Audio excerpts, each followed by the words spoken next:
My name's... well, let's just say I work at a storage facility in Phoenix, Arizona.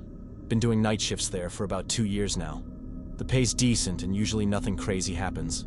People just come in, grab their stuff, and leave. But this one night in December, man, I still get chills thinking about it. I was working the 11 p.m. to 7 a.m. shift like always. The place has maybe 200 storage units, and it's pretty quiet during those hours. Most people don't need their Christmas decorations at midnight, you know? I usually just sit in the office, watch some Netflix, and walk around every hour or so to check things. Around 1 a.m., I was eating this terrible gas station sandwich when I heard a car pull up. Not weird at all. Sometimes people work late and need to get stuff from their units.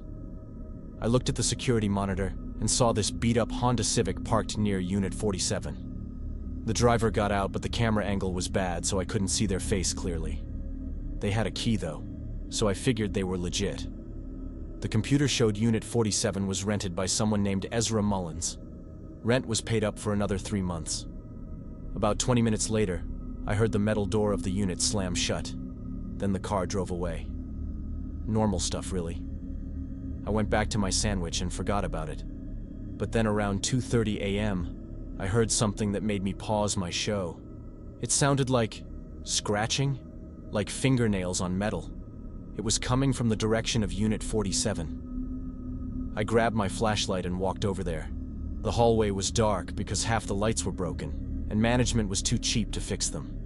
My shoes made these loud squeaking sounds on the concrete floor. I remember thinking about how my ex-girlfriend always complained about those shoes. When I got to Unit 47, everything looked normal. The lock was secure, no signs of anyone messing with it. But I could swear I heard something moving around inside, like boxes being shifted or something. I knocked on the metal door and called out, "Hello? Everything okay in there?" No response. The scratching stopped. I waited for maybe 5 minutes, then headed back to the office. Figured it was just mice or something. These old buildings always have rodent problems. But then it happened again around 4 a.m. Same scratching sound, but louder this time, and it was definitely coming from Unit 47. This time I brought my radio and called my supervisor, Danny. He didn't answer, which was typical. Guy probably fell asleep at home. I decided to investigate myself. I walked back to Unit 47, and the scratching was so loud now I could hear it from like 20 feet away. It sounded frantic, like someone was trying to claw their way out of something.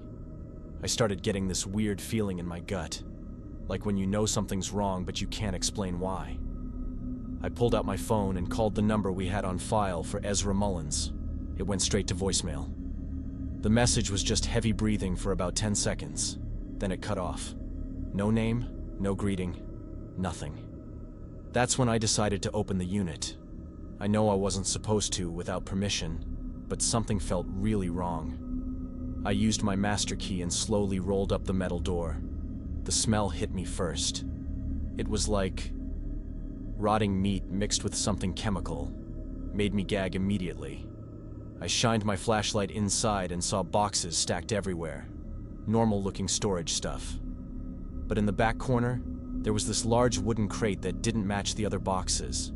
It was old, like antique old, and had these weird symbols carved into the sides. The scratching was coming from inside that crate. I walked closer and saw that the lid was slightly open. There were scratch marks all around the edges, like someone had been trying to get out. Fresh scratch marks. The wood was splintered, and there was blood under the fingernails marks. I heard a weak voice from inside the crate. "Please, help me."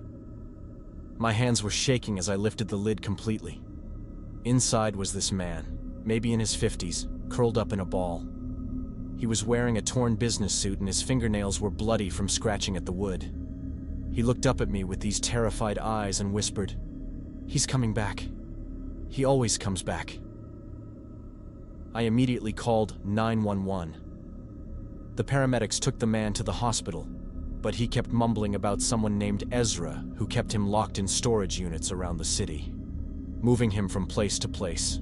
The cops investigated but never found anyone matching 𝐬𝐿's description.